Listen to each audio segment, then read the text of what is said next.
A'udzubillahiminasyaitonirrojim. Bismillahirrohmanirrohim. Allah Subhanahu wa Ta'ala berfirman, "Serulah manusia kepada jalan Rabb-Mu dengan hikmah dan pelajaran yang baik, dan bantahlah mereka dengan cara yang baik. Sesungguhnya, Rabb-Mu, Dialah yang lebih mengetahui tentang siapa yang tersesat dari jalannya, dan Dialah yang lebih mengetahui orang-orang yang mendapat petunjuk." Quran Surah An-Nahl 125. Dan hendaklah ada di antara kamu segolongan umat yang menyeru kepada kebajikan, menyuruh kepada yang ma'ruf, dan mencegah dari yang mungkar. Merekalah orang-orang yang beruntung. Quran Surah Ali Imran ayat 104.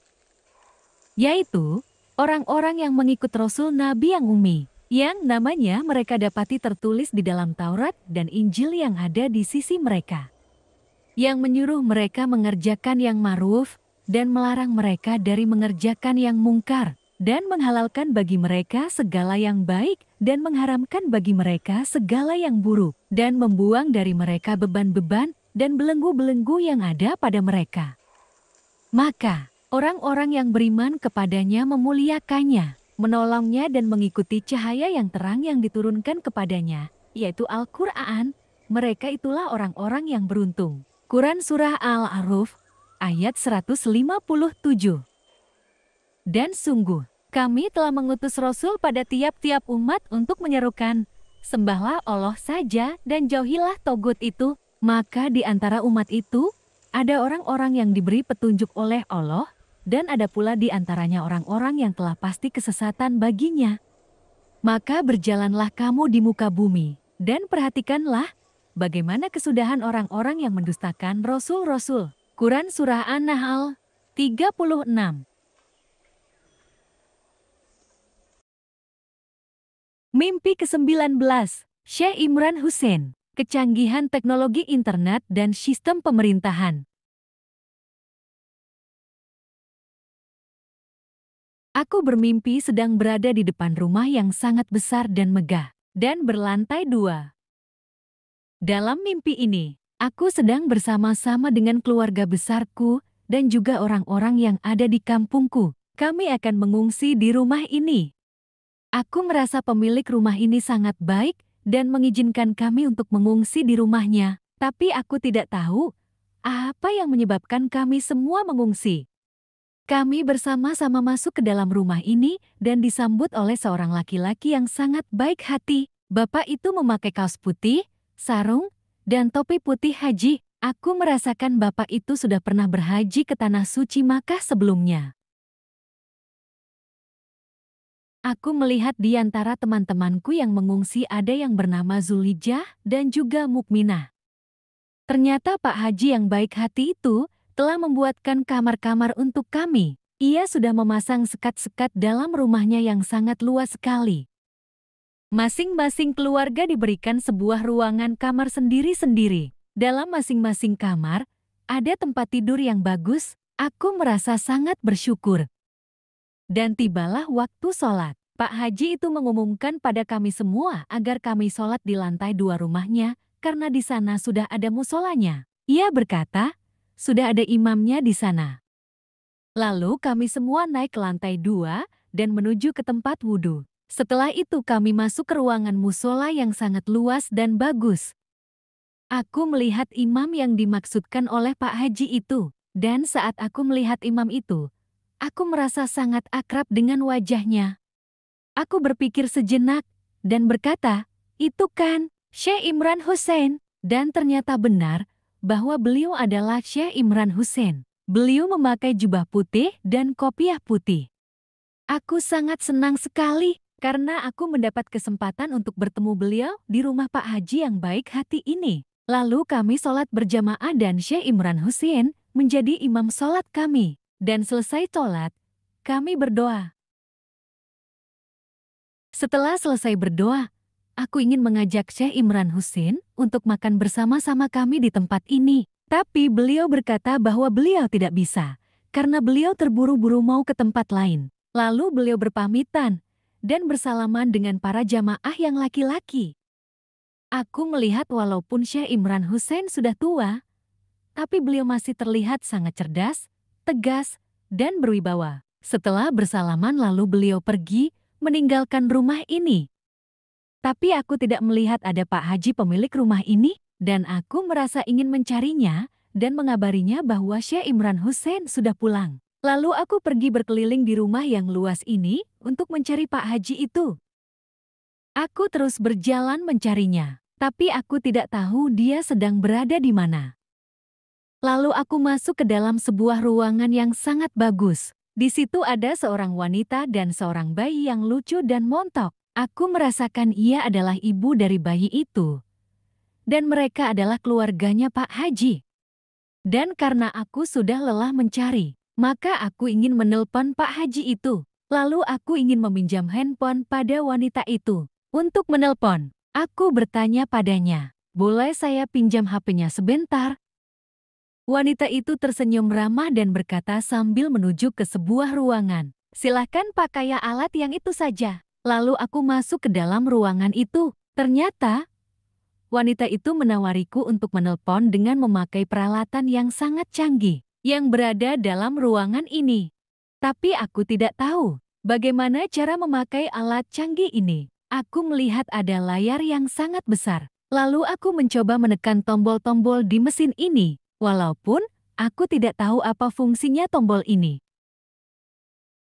Dan tiba-tiba saja, di layar langsung muncul gambar yang seperti tanda titik lokasi yang saling terhubung satu dan lainnya. Titik-titik itu terus bergerak cepat, menuju ke satu titik yang terpusat, dan gerakannya seperti arus yang tidak terbendung. Alat ini sepertinya sudah terprogram. Aku merasakan banyak sekali orang di seluruh dunia yang juga menggunakannya. Tapi aku jadi sangat panik. Karena aku takut tadi aku mungkin salah memencet tombol sembarangan.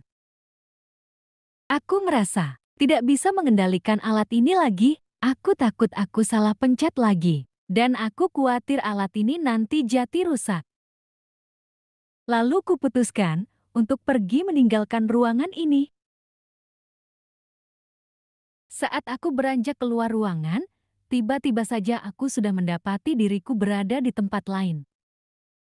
Aku berada di siang hari bersama Wulan. Dalam mimpi ini aku mengajak Wulan untuk pergi ke rumah seorang wanita yang kurasakan ia adalah mantan bosku. Tapi aku belum tahu apa tujuanku untuk menemui wanita itu. Lalu aku dan Wulan berjalan menuju rumahnya.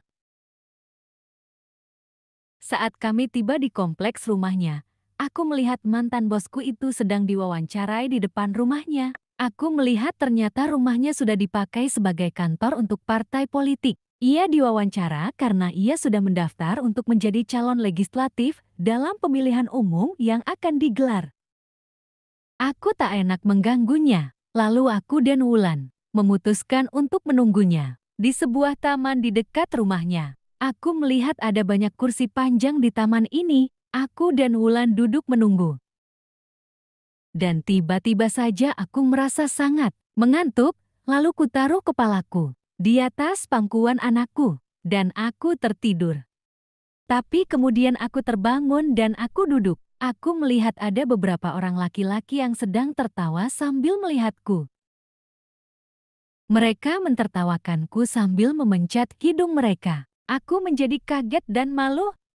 Lalu aku bertanya pada Wulan, kenapa mereka tertawa? Wulan menjawab, mereka tertawa karena mereka mendengar suara kentut dari tadi, dan mereka mengira mama yang kentut.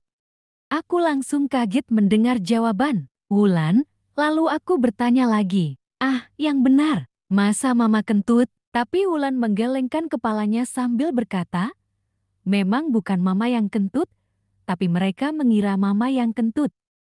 Walau aku memang tidak kentut, tapi aku sudah terlanjur malu karena tadi aku sudah ketiduran di tempat umum. Lalu aku minta maaf pada mereka. Karena aku merasa mungkin aku sudah mengganggu mereka. Dan aku juga merasa malu melihat mereka yang masih terus mentertawakanku. Dan tiba-tiba saja dari rumah itu keluar seorang laki-laki dewasa. Ia keluar dari rumah mantan bosku yang dijadikan kantor partai politik itu. Laki-laki itu berjalan menuju ke arah taman. Aku memperhatikannya. Ia tampak seperti orang gila yang sedang sakit parah. Wajahnya menunjukkan bahwa ia tidak waras. Rambutnya kotor dan acak-acakan. Pakaiannya compang-camping seperti jas hujan plastik yang berwarna hitam, tapi sudah rusak dan sobek-sobek. Di tangannya ada selang-selang infus, dan di hidungnya juga ada selang oksigen. Ia terus berjalan, sebagaimana orang gila sambil terus-menerus kentut. Aku merasa ia sudah mengidap penyakit parah yang membuat ia selalu kentut, dan penyakitnya itu sudah akut dan tidak ada obatnya lagi. Dan setelah kami bersama-sama melihat laki-laki gila yang sakit itu, serentak beberapa orang tadi berhenti mentertawakanku. Sekarang mereka sudah sadar bahwa laki-laki itulah yang kentut, yaitu laki-laki gila yang sakit yang keluar dari rumah mantan bosku yang dijadikan kantor partai politik itu. Dan sudah terbukti sekarang bahwa yang kentut itu bukan aku. Walau aku masih merasa malu dan sedikit sedih karena tadi sudah dituduh kentut dan ditertawakan. Tapi aku sangat bersyukur pada Allah karena bukan aku yang kentut dan mereka pun sudah menyadarinya. Aku melihat laki-laki gila itu berjalan ke arah mereka dan terus-menerus kentut di depan mereka. Dan aku melihat mereka menutup hidung mereka. Saat aku masih melihat mereka melongo di depan orang gila itu, lalu aku terbangun. Hikmah mimpi. Dari Umar radhiyallahu anhu, ia berkata, suatu hari ketika kami duduk-duduk di dekat Rasulullah Shallallahu Alaihi Wasallam, tiba-tiba datang seorang laki-laki yang mengenakan baju yang sangat putih dan berambut sangat hitam. Tidak tampak padanya bekas perjalanan jauh dan tidak ada seorang pun di antara kami yang mengenalnya. Kemudian dia duduk di hadapan Nabi Shallallahu Alaihi Wasallam. Lalu menempelkan kedua lututnya kepada lutut beliau dan meletakkan kedua telapak tangannya di paha beliau Shallallahu Alaihi Wasallam sambil berkata, "Wahai Muhammad, beritahukanlah kepadaku tentang Islam." Rasulullah Shallallahu Alaihi Wasallam menjawab, "Islam adalah kamu bersaksi bahwa tidak ada Tuhan atau ilah yang berhak disembah selain Allah dan bahwa Muhammad adalah utusan Allah. Kamu mendirikan sholat, menunaikan zakat, puasa Ramadan dan pergi haji jika kamu mampu." Kemudian dia berkata, "Engkau benar." Kami semua heran, dia yang bertanya dia pula yang membenarkan. Kemudian dia bertanya lagi, "Beritahukanlah kepadaku tentang iman." Beliau bersabda, "Kamu beriman kepada Allah, malaikat-malaikatnya, kitab-kitabnya, rasul-rasulnya dan hari akhir. Dan kamu beriman kepada qadar yang baik maupun yang buruk." Dia berkata, "Engkau benar." Kemudian dia berkata lagi, "Beritahukanlah kepadaku tentang ihsan." Beliau menjawab, "Ihsan adalah kamu beribadah kepada Allah seakan-akan kamu melihatnya. Jika kamu tidak merasa begitu, ketahuilah bahwa Dia melihatmu." Kemudian dia berkata, "Beritahukan aku tentang hari kiamat kapan terjadinya." Beliau menjawab, yang ditanya tidaklah lebih mengetahui dari yang bertanya. Dia berkata, "Beritahukan kepadaku tentang tanda-tandanya." Beliau menjawab, "Jika seorang budak melahirkan tuanya, dan jika kamu melihat orang yang sebelumnya tidak beralas kaki dan tidak berpakaian, miskin dan penggembala domba kemudian berlomba-lomba meninggikan bangunan. Orang itu pun pergi dan aku berdiam lama."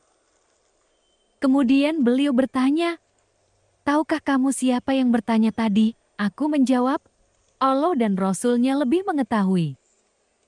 Beliau bersabda, "Dia adalah Jibril yang datang kepadamu dengan maksud mengajarkan agamamu." Hadits riwayat Muslim.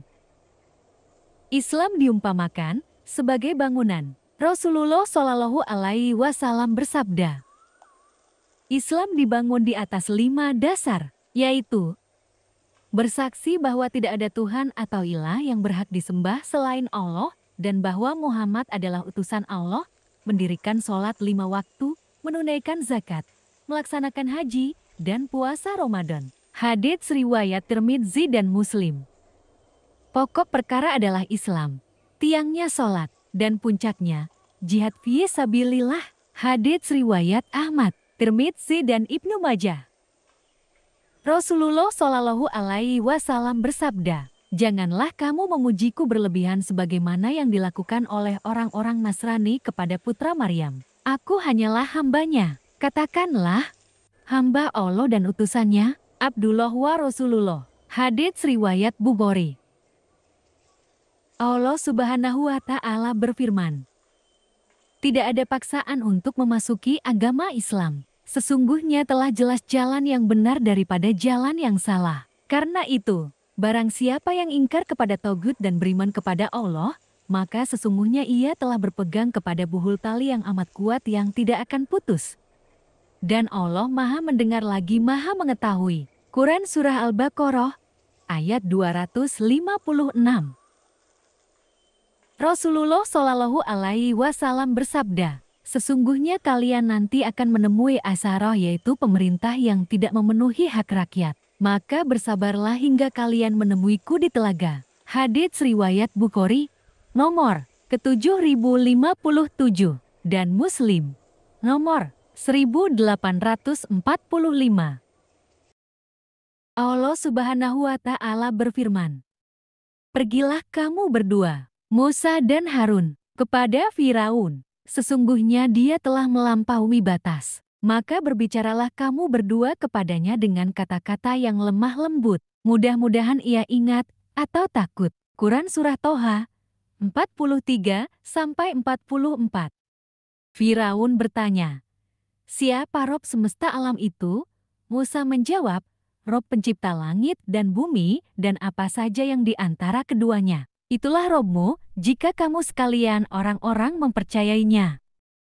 Firaun berkata kepada orang-orang sekelilingnya, apakah kamu tidak mendengarkan? Musa berkata pula, Rob kamu, dan Rob nenek-nenek moyang kamu yang dahulu.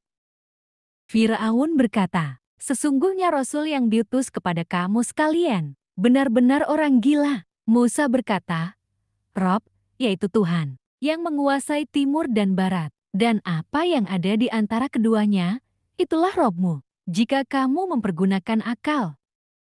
Firaun berkata, sungguh, jika kamu menyembah ilah yaitu Tuhan selain aku, benar-benar aku akan menjadikan kamu salah seorang yang dipenjarakan. Musa berkata, dan apakah kamu akan melakukan itu, kendati pun aku tunjukkan kepadamu sesuatu keterangan yang nyata. Quran Surah Asy-Syu'ara ayat 23-30. Kemudian dia berpaling, seraya berusaha menantang Musa. Kemudian dia mengumpulkan pembesar-pembesarnya lalu berseru memanggil kaumnya. Seraya berkata, akulah Robmu, yaitu Tuhanmu, yang paling tinggi. Quran Surah An-Nazi'at ayat 22-24.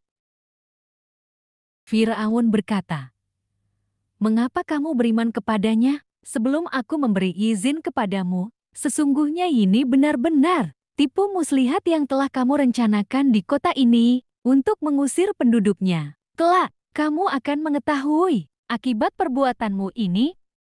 Pasti akan aku potong tangan dan kakimu dengan bersilang, yakni tangan kanan dan kaki kiri, atau sebaliknya. Kemudian, aku akan menyalib kamu semua. Quran Surah Al-A'raf, ayat 123-124. Dan para pemuka dari kaum Firaun berkata, apakah engkau akan membiarkan Musa dan kaumnya melakukan kerusakan di negeri ini, di Mesir, dan meninggalkanmu, dan Tuhan-Tuhanmu, yaitu ilah-ilahmu? Firaun menjawab, akan kita bunuh anak-anak laki-laki mereka, dan kita biarkan hidup anak-anak perempuan mereka. Dan sesungguhnya, kita menguasai penuh atas mereka. Quran Surah Al-A'raf, ayat 127. Musa berkata kepada kaumnya, mohonlah pertolongan kepada Allah dan bersabarlah. Sesungguhnya, bumi ini kepunyaan Allah. Dipusakakannya kepada siapa yang dikehendakinya dari hamba-hambanya. Dan kesudahan yang baik adalah bagi orang-orang yang bertakwa. Quran Surah Al-A'raf 128. Maka Allah mengazabnya dengan azab di akhirat dan azab di dunia. Sesungguhnya, pada yang demikian itu terdapat pelajaran bagi orang yang takut kepada Robnya, yaitu Allah Subhanahu wa Ta'ala. Quran Surah An-Nazi'at Ayat 25-26.